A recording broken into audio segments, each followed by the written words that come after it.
The Clever Bird and the Lazy Lion. Short moral story. One hot day, a lion was resting under a tree. A small bird flew down and started chirping loudly.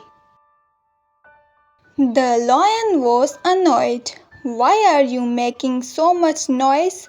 he growled. The bird said, "There's a hunter nearby with a big net. He wants to trap you."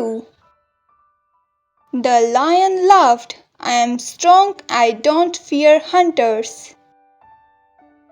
Suddenly, the lion got caught in hunter's net. He roared for help. The small bird called other animals. The mouse chewed the ropes, and the deer distracted the hunter. Soon the lion was free. He thanked the bird and his friends. Moral of the story is, never underestimate anyone. Everyone has value. Thank you for watching.